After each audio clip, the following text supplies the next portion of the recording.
I'm going to set this over here. You got your water? It's good. Mm-hmm. Okay, yeah. So then you just heard that. You hit this table and it does weird sounds. It sounds like a gong. Yeah. Okay, so we're recording. Okay. Here we go.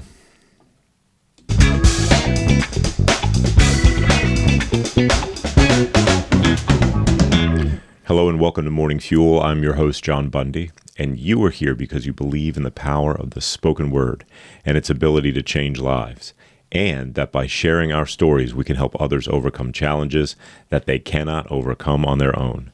Whether it's a victory you need to win in business or in your own personal life, you understand that answers can be found in listening to others who are willing to share their stories, knowing that their story ultimately doesn't belong to them. All right, today's episode of Morning Fuel Podcast is extra special to me as we welcome a truly remarkable guest.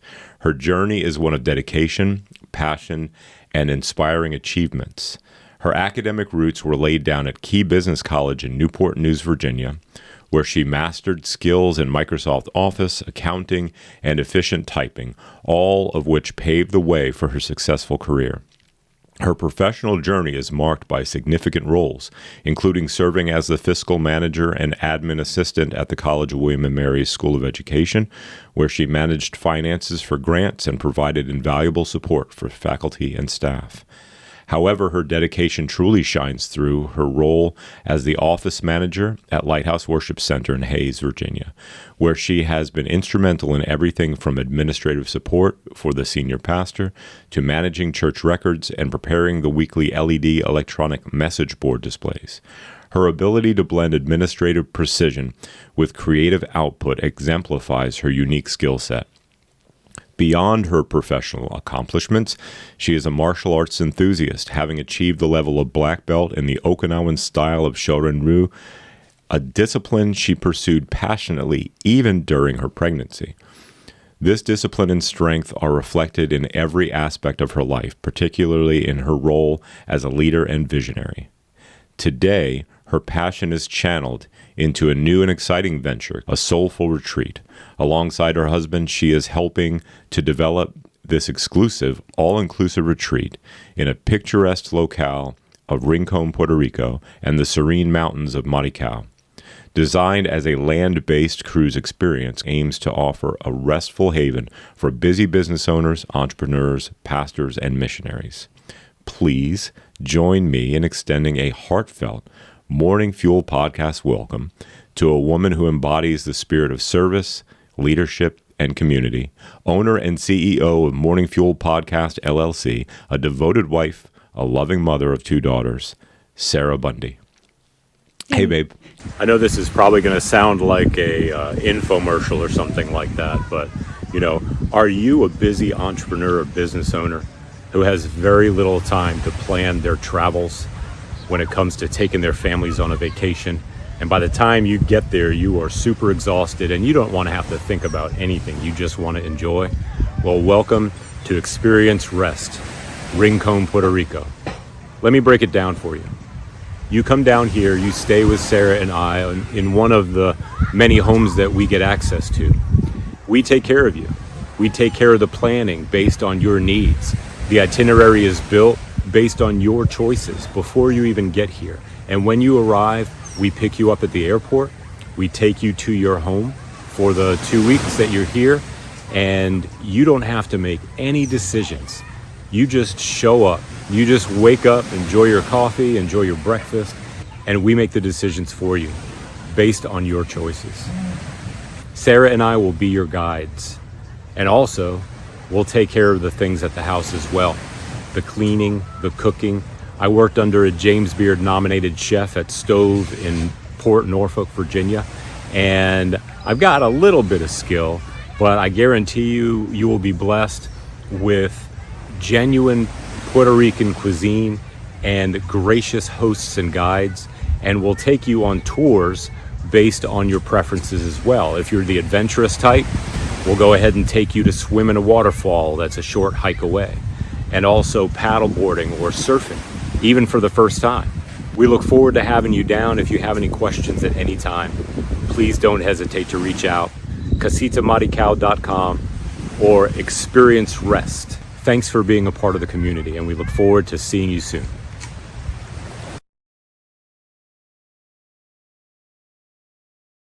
Hi, hon.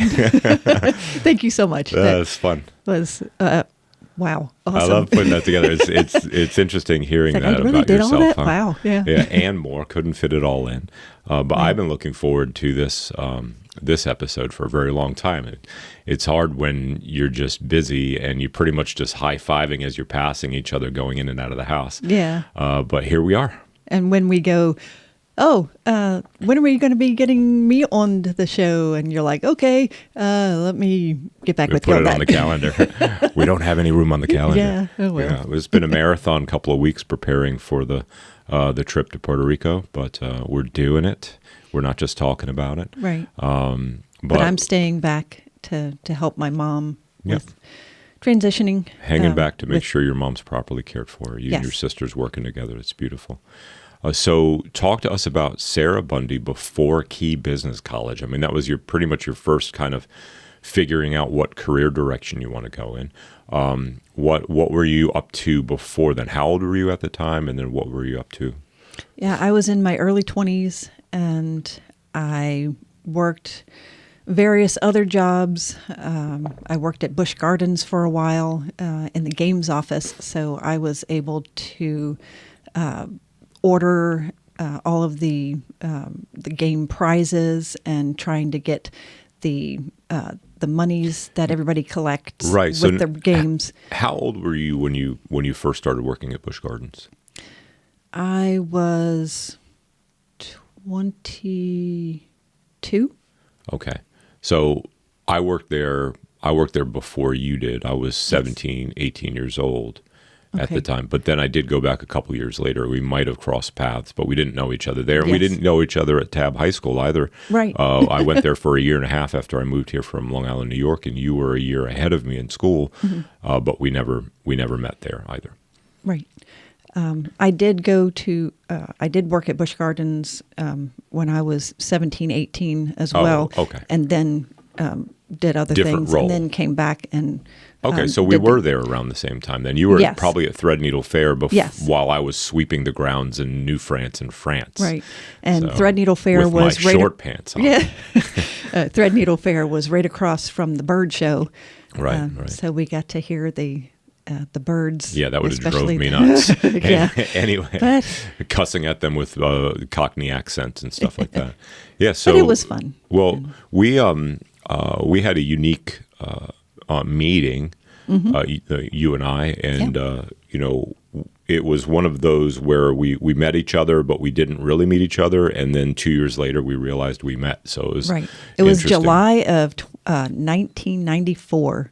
So yes, we've been married for a little bit. Oh wow! So 26 years now. October of '94 was when I accepted Jesus Christ. Mm-hmm. So October, November. Did you say when? It was October. It was in July okay. of '94. Oh wow! That's when you ran out of gas in front of our house, and my dad answered the door, and he let you in to use the phone. It was right before cell phones started, so you had to knock on doors and say, "Hey, can I borrow your phone?" And then he also offered you gas from our reserve for our lawnmower. Right. So you could get down the road to get to the gas station. Do you remember? Do you remember that experience? Were you there in the living room? Because when I walked in, I remember seeing like it was like a family reunion or something like that, or a Thanksgiving dinner or something. No, it was just a group of people staring at me. Yeah, and we were looking at my dad, going, "Why are you letting him in? You had this long green trench coat and earrings, and you just looked really weird." So like, goatee, Dad. long hair. Purple Jimi Hendrix tie-dye T-shirt, combat boots and shorts. Yeah, it was good stuff. Yeah, but he said, he needs some help. So yeah, and he did let me call my dad, and I made it to the gas station and all that stuff. But I remember the next day leaving a little business card that I had with a thank you note on it in your mailbox as I was driving by the next day, and it was approximately 2 years later. I decided I 96. wanted to get into martial arts, and my former literature professor also taught martial arts, so I started there at the dojo.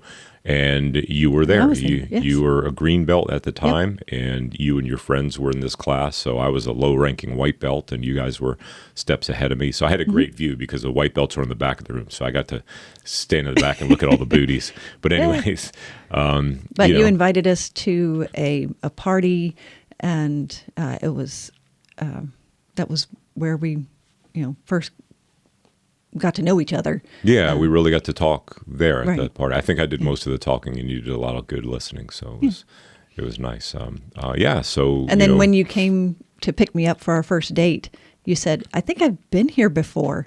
Yeah, And yeah, then that's right. Because you and were at the you were- party first before I came by and picked you up, right? Yeah. and You remember where we went for our first date? at Applebee's. Fancy like Applebee's. Yeah, so we That's a near and dear to our heart we song. originated that song. Kimberly's singing it, but we originated it. Yeah. So we did a 5-mile hike on the Nolan Trail. The Nolan Trail, Yeah. and we talked a lot. It was a really and then nice we had dinner, and you told me you already had a boyfriend when we were sitting down for dinner. Yeah, it was kind of like a long distance thing. Yeah, And but you made it a point to tell me you had a boyfriend. Yeah, I just wanted to make sure. It's like, I just want to be friends. Yeah. That type of I thing. like you, but Yeah. but anyways, it worked out in my the, favor. The so. cool thing when you said, "Hey, I think I've been here before," and you said, "I left a note in your mailbox to say thank you," and my mom runs to her room and finds the note and brings it up, and she says, "Is this you?" Yeah, and yeah, you're that like, was "Oh my gosh, yeah." 2 years later, she kept that. Yeah. Yeah. Yeah, she keeps everything. Yeah. Okay. So But it was kind of bittersweet because in '94, November of '94, was when my dad suddenly passed away from a heart attack. So right, and I actually got to meet him before then. Yeah. Before we So- even knew each other. So yeah, because when we were getting ready to walk down the aisle, I said, I wish Dad was here, and I wish he had gotten to know you." And afterwards you said, "Well, I actually did get to meet him." And it's like, yeah, that's true. Yep. So, Nice guy. Let a stranger in his house and gave him gas. yep. Yeah. So wow. So since then, since you swept me off my feet in karate class, And I got a kick out of you. We got a kick out of each other. So it's been a long, adventurous 26 going on 27 years Yep. this year. Yep. So what did you now I know you've I have a bit of compassion for you because I understand how all over the place I am and how creative I am, and I know that you're the introvert, I'm the extrovert, and what's that? It was a scratch. I didn't enter the orifice of the nose, so I was not picking my nose. So what was I talking about? No, so going on all these adventures and starting and businesses and failing businesses and getting jobs and getting bored and moving to another job. It's been kind of a crazy life for you, along with me, but it's been exciting. Yeah. Yeah. Yes, I feel like I was on the roller coaster, holding on to the bar, with, Right. Like that a death picture, grip. like that meme out there with the picture, like. Yeah. So that and then, was your beginning. and you were the one right next to me going, ha, ha, ha, ha, Yeah. laughing. So we've had some opportunities for challenges throughout our marriage, just like everyone else does. But at this WTF, what the fail portion of our show, what was one experience that we had that you thought we probably may not recover from, but we did. Of course, we're sitting here right now. Welcome to M-Team AI, where we believe marketing should be as unique and vibrant as your business. We're not just a service, we're your creative partners in growth, innovation, and success. Hey there. We know running a business is no small feat. That's why we're here, to take the marketing load off your shoulders. Imagine saving money while boosting your brand. all with a dash of fun. That's what we do at M-Team AI. By harnessing the power of AI alongside our marketing expertise, we personalize your brand's message to resonate with your audience. Plus, with our educational forum, you're never alone. Get answers, share insights, and join a community of forward thinkers just like you. We believe in doing things differently. More fun, more relaxed, and definitely more effective. Your business is unique, and your marketing should be too. With M-Team AI, it's not just about keeping up. It's about standing out. Ready to make your marketing truly yours? Visit us at mteamai.com and let's create something amazing together. M-Team AI, where your business meets its creative match. Right. I think when in 2016, when you went through a really bad go of depression, and I was scared. I didn't know what to do, but I was just there for you. And if you hadn't pulled yourself back together and gotten to the point where, okay, I'm back on track now, I don't know. I don't know what would have happened. What did you see? I mean, of course, I could only see from my perspective. In that time, it was terrifying for me too. Yeah. But what did you see? What was going on? I wasn't sure if you were going to still be here, like to the point where, you were. Well, I don't think you were to the point where you were wanting to take your life. No, I wasn't suicidal. I didn't want to take my life, but right. I just thought that I was going to die. Yeah. And I thought it was just going to okay, happen. is he going to have a heart attack? And I'm going to be by myself with my two girls, and yeah, it was scary. So when that started to turn a corner and head back toward the light at the end of the tunnel, that was not a train. Yeah. What did you experience? It was relief that you were able to pull through it, and that we could work together to move you to that next level of care for one another. Right. And you were seeing prayers being answered, obviously. I know I was. The one thing that didn't happen was I didn't stop going to church, even though I didn't want to go. Right. So we continued to get prayer, and we have some good friends that we could share all the details with. So yeah. Thank and there God. was also a time when you had your brain tumor. Oh, gosh, yes. That was right on the back of your neck, and you had 16 stitches, I believe. Right. 16 or 18. And well, I mean, though the scars on the back of my neck, the tumor was inside my head. Yes. So they had to go in that way. That was an extremely scary moment. That was 2010. I just don't believe that I have absolutely no recollection of fear. I saw that you were afraid. Yeah. But I had absolutely no recollection of fear in that it was diagnosis on a Tuesday, in surgery on a... No, it was diagnosed on a Thursday. And then the next Thursday. So it was a week later in surgery. Mm-hmm. Because they said if I didn't get it taken out, 100% chance I would die. The lights out all of a sudden. 50% chance I wasn't going to make it off the operating table.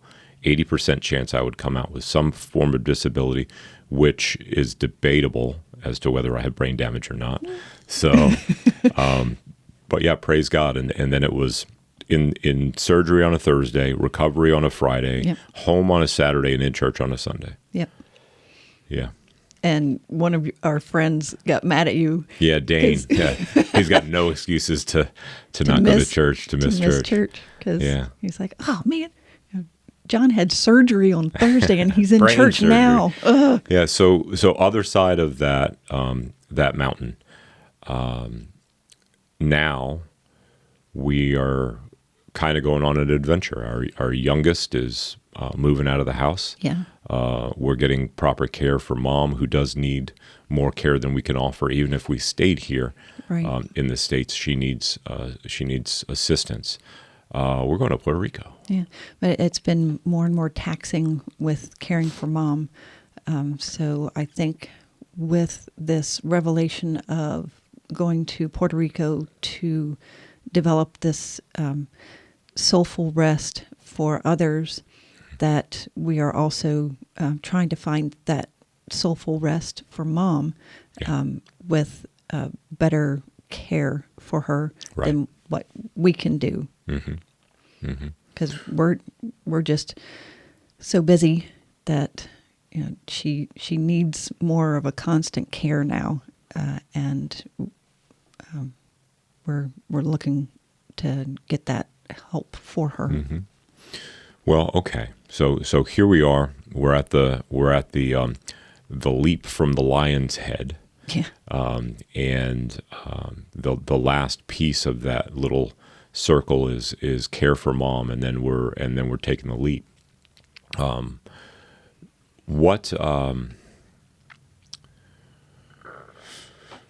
just trying to figure out how to word this. I guess I would like for you to explain in a nutshell the concept of Casita Marical, a soulful rest. Just talk about your understanding of what we're getting ourselves into. well, when we went down there a couple of times with your sister's place, and we experienced that soulful rest, because we were just down there for a week or two. It was 2 weeks the first time. Yeah, and then a week the next time.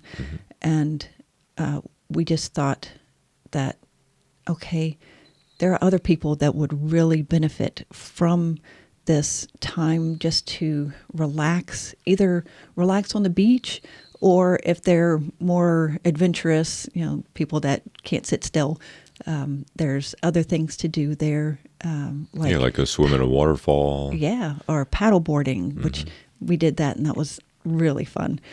Go swim at night in the bioluminescent day. Yes, that was beautiful. Oh my goodness. There's snorkeling and yeah. all different types of And things. whale There's watching surfing. And there's also on the other side of the island, because this is where we're going to be, is on the West Coast. West Coast, yeah. There is a place on the East Coast that is the world's longest zip line. Oh, that's closer to San Juan, so Yes. kind of in the middle, in the northern part of the Right. the Monster. Yeah. You can go get in excess of speeds in excess of 90 miles an hour on this zip line. Yeah. So, I don't know we're if gonna I'm do that Well, I'm going to do adventurous, that. but, You can take some video. yeah. Wow, cool. So how can folks get involved, and how do they reach out to get some more information for Casita Marical? Yep.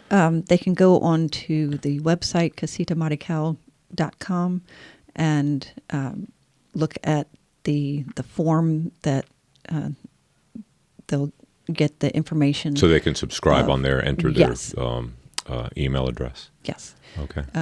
And be put on a list. So when a slot comes open, they can come down and be there for 2 weeks, or if they only want to do 1 week, they can do something called a gift of stay, which is you can give somebody else the other week.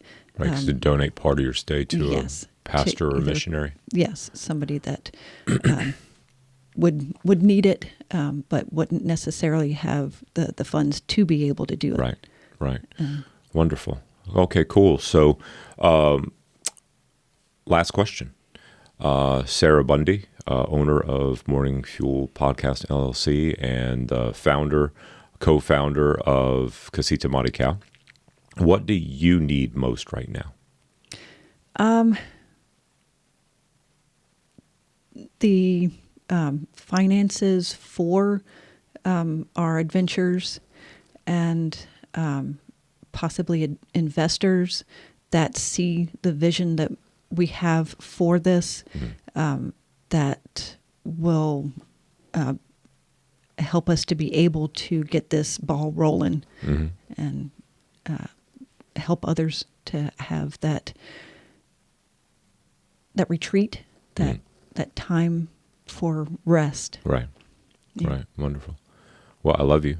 I love you too. And I'm excited about this next chapter in our life, and look forward to going on more adventures with you. Yeah. All right. Well, love you. Love you too.